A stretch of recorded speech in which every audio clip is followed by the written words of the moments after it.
Thank you, Radhika, for your wonderful introduction. Hello, everyone. Thank you all for joining this webinar. It's such a great honor to be among these amazing, distinguished guests to discuss how to build common prosperity for all of us, especially when the world is facing unprecedented struggles. So in September, I had the chance to travel to different countries to see some of the BRI projects firsthand and conduct interviews with local people. I went to Pakistan, Greece, Tanzania. But whether people from Asia, Europe, or Africa, they all said one same thing to me.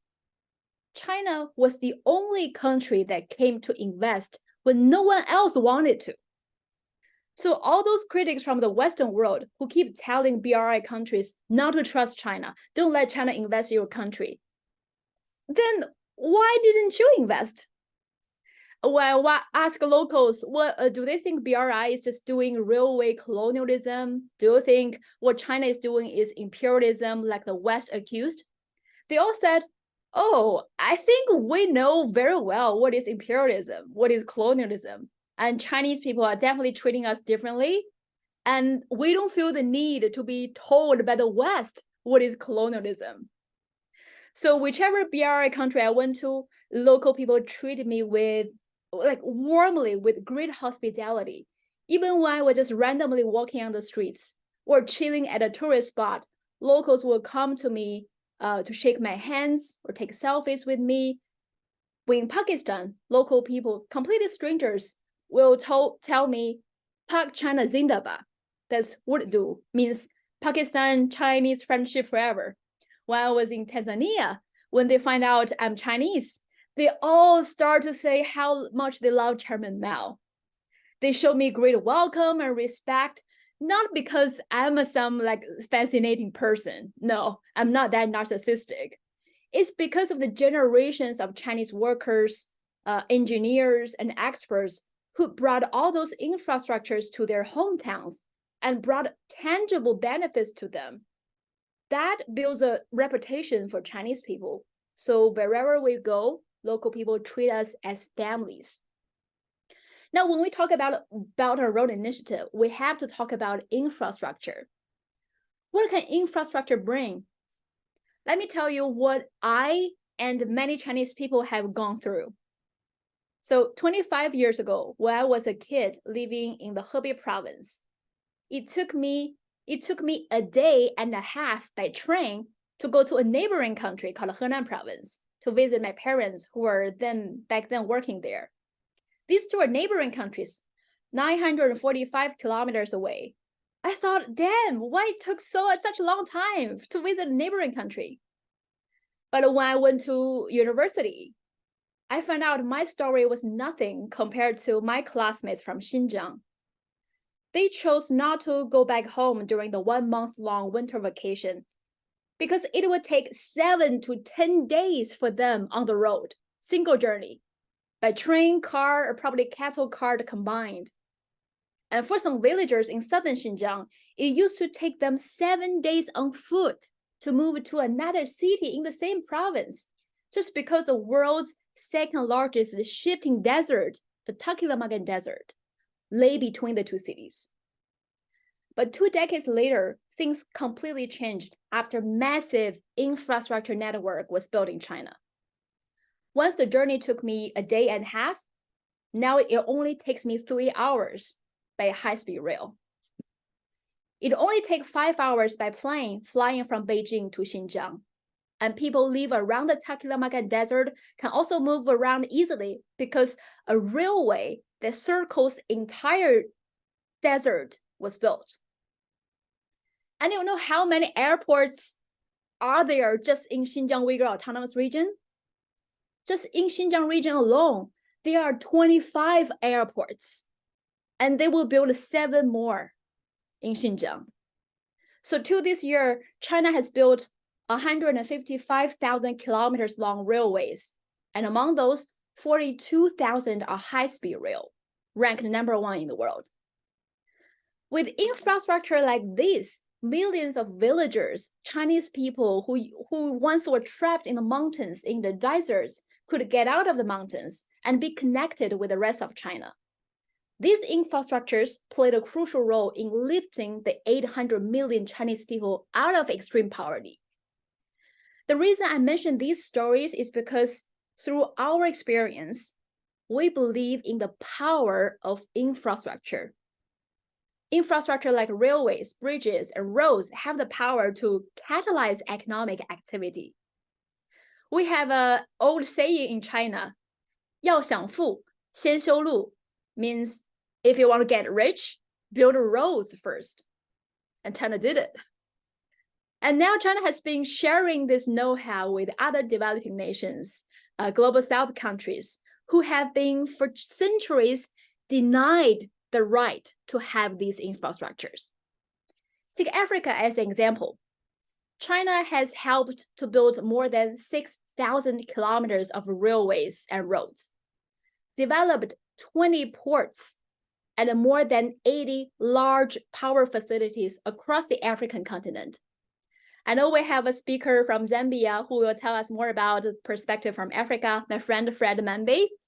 I will just share my humble opinion, my humble observations first. Now, suddenly the West is all eyes on China-Africa relations, right? Thinking it's just the China trapping Africa since now China is rich. But no, the friendship between China and Africa didn't just start today. They were sworn friends since decades ago. 2 months ago, I went to Tanzania. I took a ride of the Tazara Railway, which is a railway connecting Tanzania and Zambia. It was the first project that China aided in Africa in 1970. And that's a symbol of China-Africa brotherhood.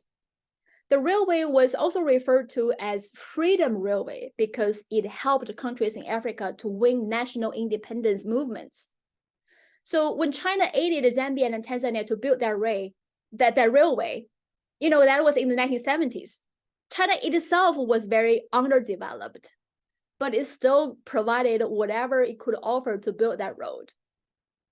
So Chairman Mao back then said, we see Asia, Africa, and Latin America's victory against imperialism and colonialism as our own victory. Those people who already won the victory should assist the people who are still fighting for liberation. All countries in Asia, Africa, and Latin America, if they need our help, we're willing to provide it. That's Chairman Mao said in the 70s, in the 60s. And that's how China and Africa started their friendship, assisting each other. And now we see some history repeats. What happened then is very similar to what's happening now, because back then, the United Kingdom, the United States, Soviet Union, those big powers were all invited to build that railway, but they all declined. World Bank also declined to give loans to Zambia and Tanzania because building that railway requires too much investments, either money-wise or human resources-wise. And they don't think it will bring it will bring back enough profits. So they all declined to help Zambia and Tanzania. So China stepped in. Chairman Mao expressed the willingness, discussed with Tanzania's Kaunda and Zambia's Nyerere several times, and decided to provide all-round assistance from exploration, design, construction to interest-free loans. But the UK and the US didn't want Tanzania and Zambia to work with China either, even though they themselves didn't want to help them. They didn't want to see those countries work with others. So what did they do? They smear. They were just like the toxic ex, talk bad about you. So huge smear campaigns began after the three countries started this cooperation. Some British media would poke fun at China, believing the rail track would be made of bamboo since China has lots of bamboo. And many scholars in the US believe China's lack of ability to build railways since it was so underdeveloped. But funny enough, the thing that the rich, developed Western countries didn't want to do was successfully completed by the underdeveloped China. Decades later, the tactics haven't changed. After seeing more and more countries joining the Belt and Road, 150 countries now, seeing more and more countries choose to work with China, we are seeing another huge smear campaign, like the so-called dead trap narrative. 1 minute. Oh, no. Still so much to say. Okay, I will try to speak very fast. The death trap narrative. Take two, please. Okay, it was the debt, even though it was the debt from the Western institutions that trapped these nations. And but when we talk about smear campaigns, we have to mention the biggest lie in this smear campaign. It's a lie about Xinjiang. In many Western countries, politicians have expressed huge concerns about the Muslim community in Xinjiang. And then we have to ask, why don't they care about the Muslim communities in Iraq, in Syria, in Palestine, who are being bombed on a daily basis now? But they specifically care so much about the Muslim communities in China's Xinjiang. And on the day that the bomb dropped on the Gaza, the UK's Ministry of Foreign Affairs expressed their concerns for human rights, but not in Gaza, in Xinjiang again. How funny. So their tactic, on one way, they want to drive a wedge between China and the Muslim countries. But this campaign is also going after the Belt and Road Initiative, because Xinjiang's location has strategic significance in boosting economic and trade integration between Xinjiang and Central Asia, West Asia, and Europe. Xinjiang shares borders with 8 countries: Asia, Mongolia, Russia, Kazakhstan, Kyrgyzstan, Tajikistan, Pakistan, India, 8 countries. So, and also there is a China-Pakistan economic corridor starts from Xinjiang going through Pakistan. And there's a China-Europe freight railway starts from going through Xinjiang and then connecting the whole Europe. You can take a look at the map, since I don't have enough time to show you the map. So Xinjiang is the gateway of the Belt and Road Initiative. Hundreds of billions of dollars in imports and exports trade volumes go through Xinjiang. It's a vital place for BRI and a vital place for connecting the whole Eurasia. And it's a vital place finally bringing solidarity, stability, and prosperity to Eurasia. This land has been seen as a chessboard for imperial powers to gain their own geopolitical gains. So luckily, this smear campaign is now winning, because just a few days ago, China doubles down on developing Xinjiang by making it a pilot free trade zone. That means more opportunities for international cooperations on trade, business, technology, culture, education will be in Xinjiang. It will stabilize Eurasia. Last month, some world leaders flew to the other side of the world to discuss how to continue bombing children, hospitals, ambulance. It's devastating for all of us to see the soul-crushing consequences of the conflicts.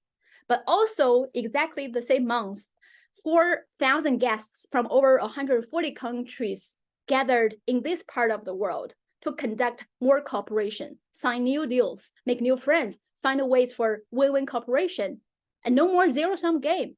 And that's what we need, building common prosperity, and BRI can make it happen. Thank you.